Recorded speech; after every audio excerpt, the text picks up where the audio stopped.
After losing to the Maple Leafs in Toronto on Saturday night, the Boston Bruins are back in action tonight at home against the lesser Ontario team. They will host the Ottawa Senators, who have been beset by some COVID issues. Let's get into all this and more on today's episode of Locked On Boston Bruins.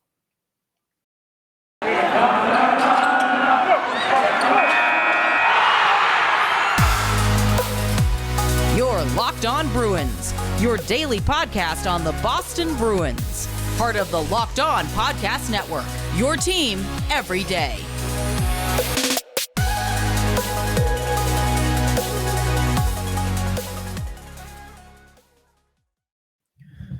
What is up, Bruins fans? It is a game day. The Bruins will host the Ottawa Senators here tonight on Tuesday, November 9th. I am your host, Ian McLaren, and this is a daily show where we discuss all things Spoke to Be, as well as take a look around the NHL. I want to thank you for making Locked On Boston Bruins your first listen every day.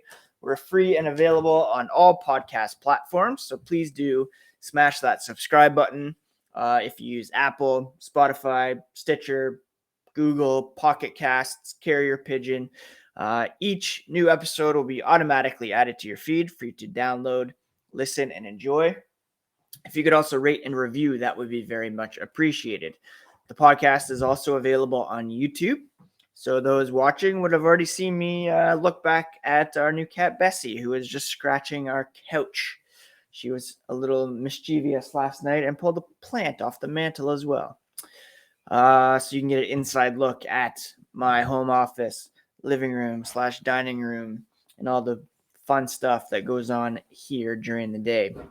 So yes, let's get into today's episode. And like I said, the Bruins in action tonight at home against the Ottawa Senators. We're going to preview that as well as take a look at the Atlantic Division power rankings. Now, a couple news and notes from Monday's practice, where it looks like Jack Studnicka could get his first look on the wing this season. Tonight, the 22-year-old has suited up for 3 games so far, centering the second line and the fourth line. Third line has been a bit slow offensively to start the year, so Bruce Cassidy considering a little different look, putting Studnicka on the right side with Eric Haula and Jake DeBrusk. They're going to make a decision this morning. Maybe a different flavor there with Curtis Lazar back where he started on the fourth line. That would put Carson Kuhlman out of the lineup for the time being. Cassidy said Kuhlman has done a nice job, what they've asked of him, but sometimes a different type of player might help the line get going.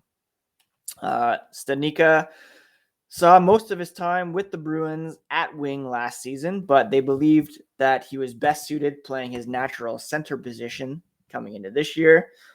He does think he's more equipped to succeed at the wing at this stage of his career.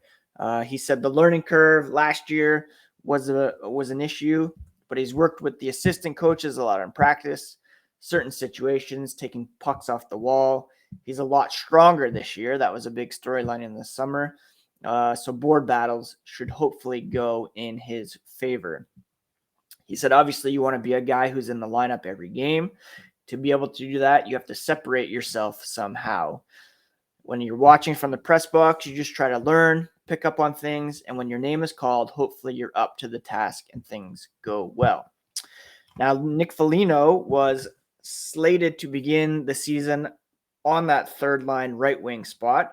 He has been out since the second game of the season in Philadelphia, but he could be ready to return to the lineup on Thursday. He has been recovering from an upper body injury, but head coach Bruce Cassidy said he's itching to get in. The medical team is looking at Thursday. It'll probably be a decision this morning, how he responds after a full practice on Monday, his first full practice wearing, or taking contact, regular skates. So the medical staff usually wants the team or the players to get through a night, make sure there's no ill effects. And he's closer to Thursday than playing tonight. But it's possible they could change their mind and Studnicka might be bumped from the lineup altogether. In terms of the goalie matchup, it will be Jeremy Swayman getting the start between the pipes against the Senators after Linus Ullmark, led in a few against Toronto on Saturday. Now, from the Senators' perspective, they're coming into this one a little worse for wear with some COVID positive tests going through the lineup. Connor Brown and Dylan Gambrell were added to the COVID-19 protocol on Monday. They join Austin Watson, Nick Holden, and associate coach Jack Capuano, who were placed there on Sunday.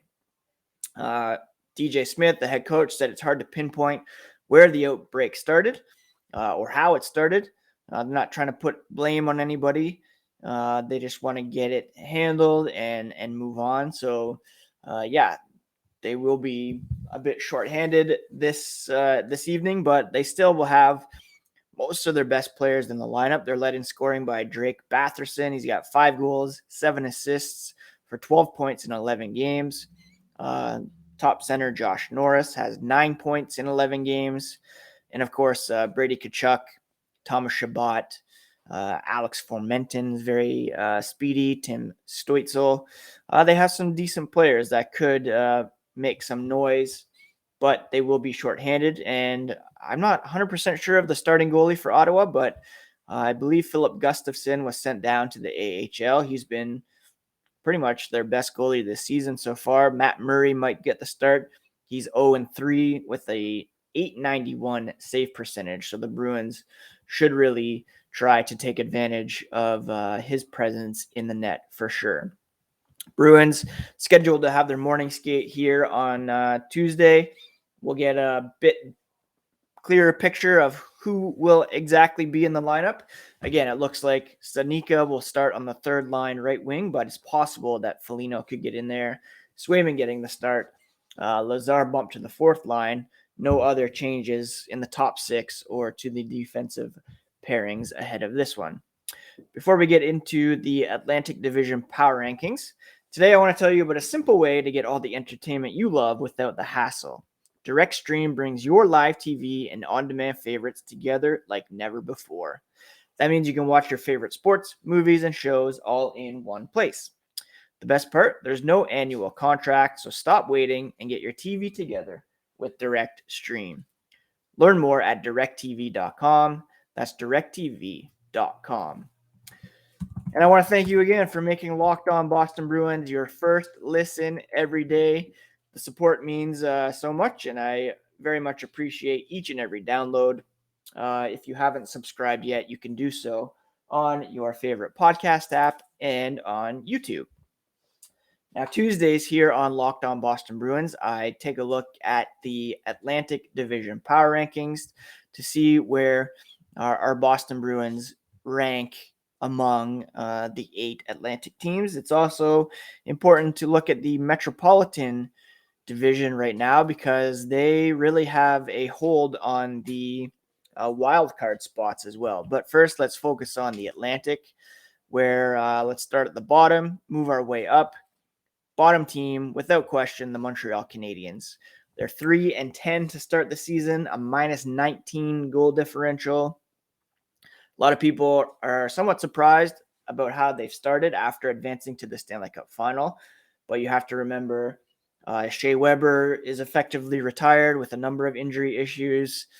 Philip Deneau, who's a very valuable center, took off for LA. Jesperi Kotkaniemi is gone. He signed that offer sheet. And of course, Carey Price has been missing as he's been in the player assistance program. Now he is back, but it will take some time to ease him back into the lineup. That will help for sure.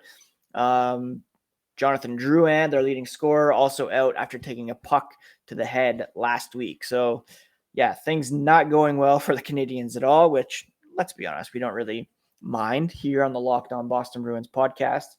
But we'll see if, they make strides to improve and try to make a push for the playoffs, which kind of out of reach at the moment, or if they just tank for Shane Wright, who is lighting up the OHL at the moment and will be the number 1 pick at the 2022 draft. In 7th spot, I'm going to put the Ottawa Senators, our opponent tonight. They're 3-7-1 to begin the season. They've lost 2 in a row, a -12 goal differential, and very much still building, maybe not rebuilding, but as many talented pieces as they have on the roster, they're still missing, a bunch of quality players on the roster, and the goaltending certainly hasn't been in their favor. Matt Murray, one of their highest paid players, not getting it done at all, and fingers crossed he gets the start tonight. Now, this is where things get a bit tricky, and we start to look at point percentage over actual points earned. Boston sits 6th in the Atlantic at the moment with 10 points through 9 games. But if we look at point percentage, there's a couple teams below them in the standings after a pretty encouraging start for the Buffalo Sabres. They've lost a few here, including one to Boston last week. They're 5-5-2, 12 points through 12 games, an even .500 point percentage, and a 0 goal differential, which is not bad.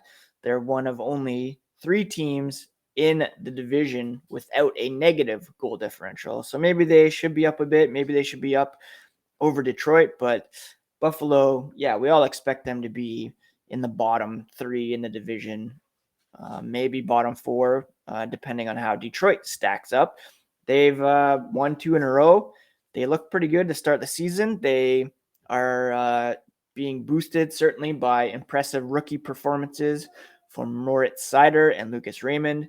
They're 6-5-2 right now, a .538 point percentage, -5 goal differential. You'd like to see that rise a bit.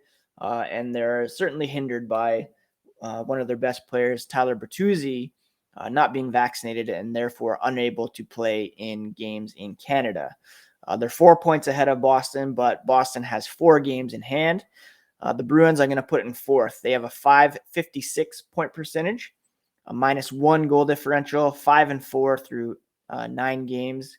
And like I said on the podcast yesterday, a real opportunity to pick up some points here this week with games against Ottawa tonight, New Jersey on Saturday, Montreal on Sunday. The game against Edmonton will be a challenge for sure, but some winnable games here, and they need to, win these games against Metropolitan Division opponents as well. There's only, the Bruins right now would only be ahead of one team in the Metro when it comes to point percentage. They're behind the Islanders, the Devils, the Rangers, the Capitals, Blue Jackets, Flyers, and Hurricanes. So right now, it's extremely early, but the Bruins would be the outside looking in of the playoff picture with 2 metropolitan teams taking those wild card spots. Anyways, in terms of the Atlantic, Bruins in 4th. I'm going to put the Maple Leafs in 3rd. They did lose last night to the Los Angeles Kings, but they had won 5 in a row, I believe, prior to that, including one against the Bruins. They're 7-5-1 through 13 games, a .577 point percentage. And they look to be certainly one of the top 3 teams in the East, as we had expected coming into it. In second, I'm going to put the Tampa Bay Lightning, 6-3-2 through 414 points through 11 games, .636 save point percentage, I should say, even 0 goal differential. And they've had some losses certainly on the roster. Their whole third line from the Cup teams has disappeared, but still strong, but not quite as strong as the Florida Panthers, who once again clearly number 1 in the division, despite losing last night to the New York Rangers. I believe they, despite the loss, had like a 91-37 shot attempt differential on the Rangers, and they came back from a 4-0 deficit to make it 4-3. They're 10-1-1, 21 points through 12 games, .875 point percentage, and a +21 goal differential. The only team in the Atlantic with a positive goal differential, and it's 21 above. When it comes to possession numbers, they're clearly the best team as well. 55.73 shot attempt differential at 5-on-5. When it comes to expected goals, which is kind of shot attempts and shot quality, they rank 12th, 52.31. And this is an area of encouragement for the Boston Bruins. They rank second in expected goals at 5-on-5 in the NHL, 56.55. Boston's shooting percentage, 5-on-5, still a touch low, only 5.14, which is 31st in the NHL. So if you look at their expected goals compared to how they're actually producing, hopefully that turns sooner than later and those numbers match up. And I think that could begin as early as tonight, that balancing out of things. So Florida, clearly the number one team in the division, but there is some encouragement when it comes to our Bruins. They're fifth in shot attempt differential, second in expected goals, and hopefully that tide begins to turn here beginning tonight against a very beatable Ottawa Senators team. Let me know what you think about the Atlantic Division power rankings. You can respond in the comments on YouTube, or you can at me at Locked NHL Bruins or at Ian C. McLaren on social media. Before we get into some news and notes from around the NHL, a quick word about BetOnline. They're back and better than ever with a new web interface for the start of the basketball season. More props, odds, and lines than ever before. They're your number one spot for all basketball and football action this season. They also have you covered for hockey, of course. You can head to their new updated desktop or mobile website and receive a 50% welcome bonus on your first deposit. Just use promo code LOCKEDON to receive that bonus. BetOnline is the fastest and easiest way to bet on all your favorite sports. Again, use promo code LOCKEDON for that 50% welcome bonus at BetOnline, where the game starts. Let's finish as we do with some news and notes from around the NHL and some milestones reached last night. Alex Ovechkin scored his 741st career goal, tying Brett Hull for fourth place on the all-time scoring list. He almost passed Hull, but it was, I believe, deflected in by Tom Wilson. So, very close to entering into sole possession of fourth when it comes to goals scored. Jack Eichel, now a member of the Vegas Golden Knights. He's looking forward to his upcoming artificial disc replacement surgery and resuming his career with his new team. He expressed relief on Monday that he can put the past 8 months behind him. He also believes his standoff with the Sabres over treatment for his injured neck could lead to change in the CBA. Teams right now have the final say when it comes to medical treatment for players, but perhaps that could change with this, Eichel stand and wanting to take his treatment into his own hands. In an interview with Rick Westhead of TSN on Monday, the mother of a former high school hockey player who was sexually assaulted by Brad Aldrich said she was overcome with emotion watching Kyle Beach apologize to her son for not doing more to stop Aldrich from being removed from the game and potentially reoffending. I said on the podcast before, Kyle Beach is the last person who should be apologizing.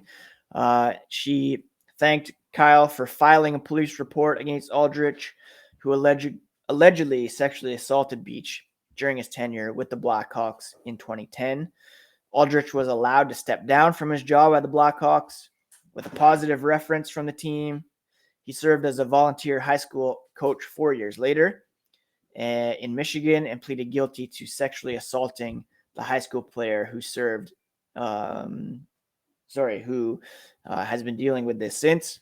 Aldrich served 9 months in jail. The player's mother was also rightfully furious with NHL Commissioner Gary Bettman for saying the league needed more information before it would commit to providing psychological counseling that it's providing for Kyle Beach to her son. She called on Bettman to retire, amen, accusing him of lacking empathy for kids and young players. If he needs more information, she said, I have a whole folder of it here for him to read. The player also filed a lawsuit against the Blackhawks. The two sides are in settlement talks through the club, and they're trying to have this, though the club is trying to have the suit dismissed. Very disappointing reaction from Gary Bettman through all this. He's kind of put on his lawyerly tone and forgetting the humanity of it all, it seems. And it's really disappointing to see how they have handled this situation. In other news, what else is going on out there? Like I said, the Rangers ended Panthers' season opening point streak at 11. The Bruins were the first team to take a point from the Panthers. And Carey Price says he's many steps. The Canadiens coach said Price is many steps away from playing, but hopefully he is able to be back soon. I know might be controversial to say that as a Bruins fan, but he's one of my favorite players, non-Bruins in the NHL for sure. The Penguins did a good thing recently. A female goalie from a Pittsburgh area high school was taunted very disgustingly by the opposing student section last week or a couple weeks ago. The goalie and her teammates, who were all boys, were welcomed to the Penguins practice facility the other day, and good on the Penguins for taking that step, for showing this goalie that she is welcome in the game.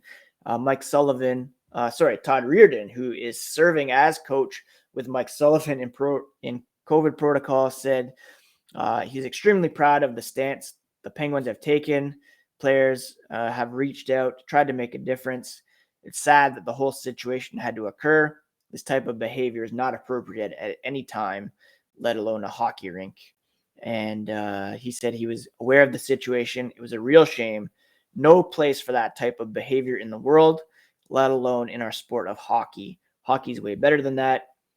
Very discouraging to see. But again, good on the Penguins for stepping up. Mike Matheson said the message that they want to send to Emily, the goalie.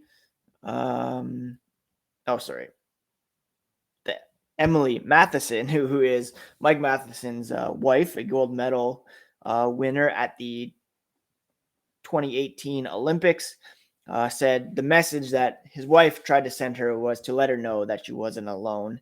As much as it might not be fun to be in the spotlight, especially for something like that, an outpouring of people willing to speak out and show that that wasn't right and have supported her. And hopefully that can continue in all areas of hockey, not standing for those misogynistic comments, homophobic comments, or anybody who acts like that to be around the game. That is it for today's episode of Locked On Boston Bruins. Again, the Bruins in action tonight against the Ottawa Senators. You can follow along at Locked NHL Bruins and at Ian C. McLaren for some in-game tweeting. Finished the first 2 episodes of Yellowstone last night. Can't recommend that show enough. So good. And I'm excited for the prequel that's coming out, as well as the spinoff, I guess. I didn't realize that the guy who created that show, he is in the show as the horse trainer guy from Texas, and there's going to be a spinoff of that ranch. And he's also one of the co-creators, I guess, of Sons of Anarchy, and he was the sheriff in that show the first seasons as well. So, wow, good on that guy for putting together such an impressive resume of shows. Anyway, that's it. I hope you're all having a good week so far. Thank you for listening to this episode of Locked On Boston Bruins, your favorite team every single day. We'll be back tomorrow with a recap, and maybe I'll open up the mailbag. If you have any questions, send those on in to Locked NHL Bruins or at Ian C. McLaren. Have a good one, friends.